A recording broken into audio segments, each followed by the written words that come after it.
सहसा जेव्हा एखादं पुस्तक किंवा काही महत्वाची कागदपत्र नष्ट करण्याचा विचार येतो तेव्हा आपल्या डोळ्यांसमोर काय येतं? साहजिकच एकतर आग किंवा पाणी. अगदी बरोबर. म्हणजे एखादं पुस्तक आपण नदीच्या प्रवाहात फेकून दिलं की शाई विरघळते, कागदाचा लगदा होतो आणि ती कथा कायमची संपते. हो ना.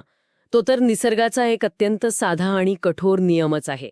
एकदा का कागद पाण्यात गेला की तो विषय तिथेच संपतो. पण कसं आहे, आजच्या आपल्या या सखोल चर्चेत आपण एका अशा ऐतिहासिक घटनेचा वेध घेणार आहोत जिथे केवळ विज्ञानाचे नियमच नाही, तर तत्कालीन प्रस्थापित सत्तेचे नियमही उलथवून टाकले गेले. अगदी तेच. आज आपण महाराष्ट्राच्या आध्यात्मिक इतिहासातील एका अत्यंत प्रेरणादायी घटनेवर बोलणार आहोत. संत तुकाराम महाराज आणि त्यांच्या अभंग गाथेचा तो अद्भुत प्रवास. खूपच महत्वाचा विषय आहे हा. हो, आणि या चर्चेसाठी आपण भक्तविजयसारखे ऐतिहासिक संदर्भ ग्रंथ, काही अभ्यासपूर्ण लेख आणि समकालीन बातम्यांचा खूप बारकाईने अभ्यास केला आहे. म्हणजे आपण फक्त तो एक ऐतिहासिक चमत्कार म्हणून नाही पाहणार आहोत. बरोबर.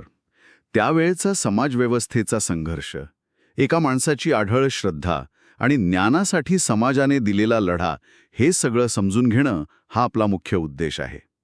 चला तर मग हे सविस्तर समजून घेऊया. नक्कीच. मला वाटतं या प्रवासात सर्वात लक्षवेधी बाब कोणती असेल तर ती म्हणजे शब्दांची ताकद. तुकाराम महाराजांनी वापरलेली साधी सोपी भाषा. हो, जी थेट हृदयाला भिडते. अगदी. आणि त्यांच्या अभंगांनी तत्कालीन समाजावर इतका खोल परिणाम केला की प्रस्थापित व्यवस्थेला तो एक मोठा धोका वाटू लागला. पण हा संघर्ष समजून घेण्याआधी आपल्याला त्यांच्या जडणघडणीकडे वळावं लागेल. कारण त्यांच्या साहित्यामागील ती वेदना समजल्याशिवाय आपण त्यांच्या तत्वज्ञानाची उंची मोजूच शकत नाही. बघा, 1665 विक्रम संवताच्या सुमारास देहूमध्ये त्यांचा जन्म झाला. हो, बोलोजी आणि कनकाई यांच्या घरात. आणि हे कुटुंब तसं खूप सधन होतं. सावकारीचा आणि व्यापाराचा व्यवसाय होता. पण अचानक नियतीचा खेळ असा काही बदलतो की संकटांची मालिकाच सुरू होते. बापरे. त्या संकटांची तीव्रता खरोखरच अंगावर काटा आणणारी आहे. त्या काळात महाराष्ट्रात एक भयंकर दुष्काळ पडला होता. हो, मी वाचलंय त्याबद्दल. या दुष्काळात महाराजांच्या डोळ्यांदेखत त्यांची पहिली पत्नी रखुमाई आणि त्यांचा एकुलता एक मुलगा अन्ना वाचून तडफडून मरण पावला. हे किती भयंकर आहे.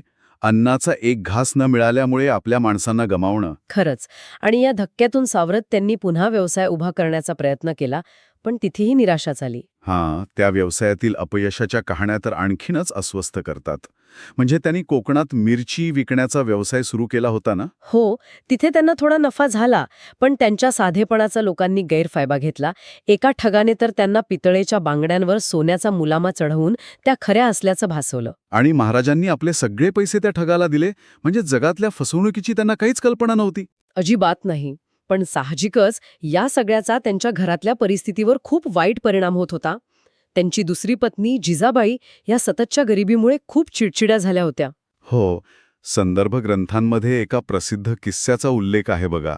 घरात खायला काहीच नव्हतं आणि महाराजांनी कुठून तरी काही ऊस आणले. आणि वाटेत जे जे लोक मागत गेले त्यांना ते सहजपणे ऊस वाटत गेले. हो ना.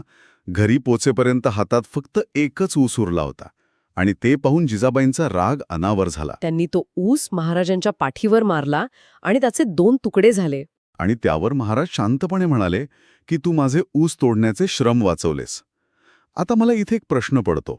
एखादा माणूस इतक्या संकटांनंतर असा कसा वागू शकतो? म्हणजे तुम्हाला नक्की काय म्हणायचंय? म्हणजे बघा, दुष्काळात कुटुंबातील मृत्यू, सतत फसवणूक, मारहाण.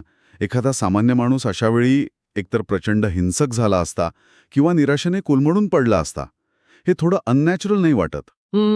वरवर पाहता तसं वाटू शकतं. पण इथेच वैराग्य आणि समर्पण या संकल्पनांचा खरा अर्थ दडलेला आहे. अच्छा. जेव्हा माणसाचे सगळे भौतिक आधार गळून पडतात तेव्हा एकतर तो संपून जातो किंवा उच्च आध्यात्मिक पातळीवर पोहोचतो. महाराजांच्या बाबतीत हे वैराग्य म्हणजे पळपुटेपणा नव्हता. म्हणजे ती जीवनाच्या क्षणभंगुरतेची जाणीव होती. अगदी बरोबर. आणि याच काळात त्यांना नामदेव महाराज आणि साक्षात विठ्ठलाचा दृष्टांत झाला.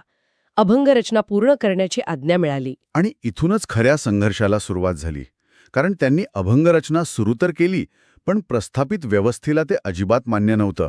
हो, कारण त्यांनी अवघड असा कर्ममार्ग सोडून सोपा भक्तिमार्ग निवडला होता. आणि सर्वात मोठी क्रांती म्हणजे त्यांनी संस्कृत ऐवजी सर्वसामान्यांच्या मराठी भाषेचा वापर सुरू केला.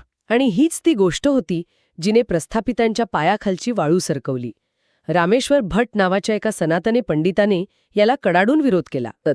हे ऐकताना माझ्या मनात एक विचार आला. हे अगदी आजच्या काळातल्या एखाद्या क्लोज्ड सोर्स प्रोग्रामिंग लँग्वेज सारखं आहे. अरे हे रूपक खूप छान आहे. कसं काय? म्हणजे बघा, एखादा जुना अवघड कोड आहे ज्यावर फक्त मोजक्याच लोकांचा ताबा आहे आणि अचानक कोणीतरी तो डिकोड करून सर्वांना समजेल अशा ओपन सोर्स भाषेत उपलब्ध करून देतो. क्या बात आहे. प्रस्थापितांची अडचण ही नव्हती की सॉफ्टवेअर खराब होतं, त्यांची अडचण ही होती की आता सर्वांना तो कोड वाचता येत होता. हो ना? हा खऱ्या अर्थाने ज्ञानाचे आणि धर्माचे लोकशाहीकरण म्हणजे डेमोक्रॅटायझेशन होतं. सामान्य माणसाला धर्माचा अर्थ मायबोलीत समजला तर मध्यस्थांची मोनोपोली मोडते. आणि म्हणूनच हा प्रखर विरोध झाला, ज्याचं रूपांतर एका भयंकर शिक्षेत झालं, ज्याला आपण जलदिव्य म्हणतो. हो. रामेश्वर भटांच्या आज्ञेवरून महाराजांना स्वतःच्या हाताने आपल्या अभंगांच्या वह्यात दगडाला बांधून इंद्रायणी नदीत बुडवण्याची सक्ती केली गेली. बापरे, ही अट होती ना की देव खरा असेल तर 13 दिवसांत वह्या कोरड्या बाहेर येतील. हो.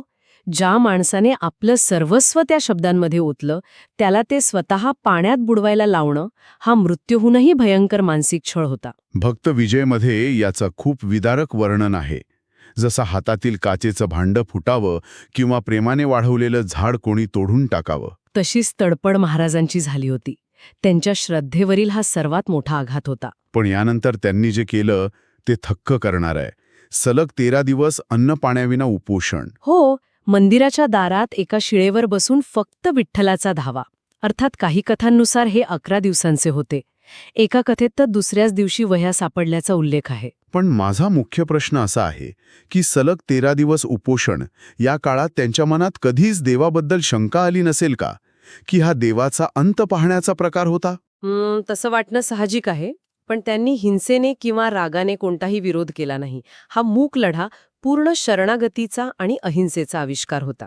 म्हणजे हा एक प्रकारचा सत्याग्रहच होता. अगदी बरोबर. शेकडो वर्षा आधी घडलेला सत्याग्रह.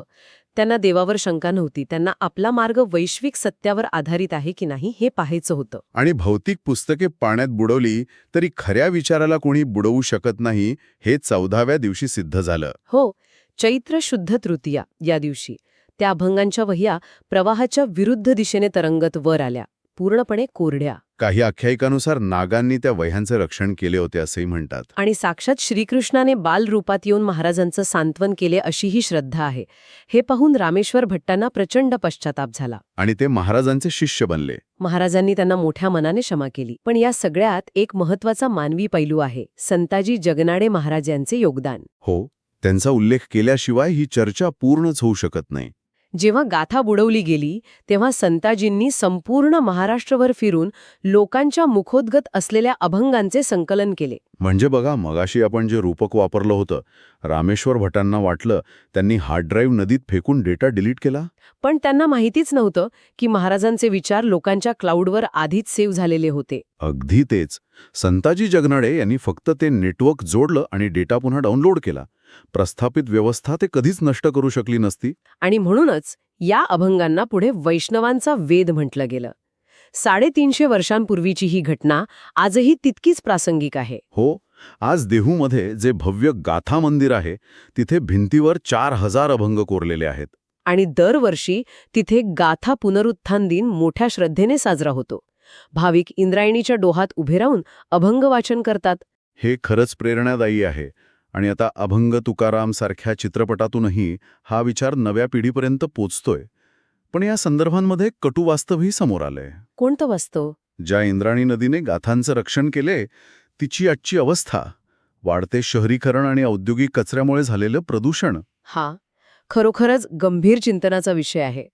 महाराजांनी वृक्षवल्ली अम्हा सोयरे म्हणत निसर्गाला नातेवाईक मानलं होतं.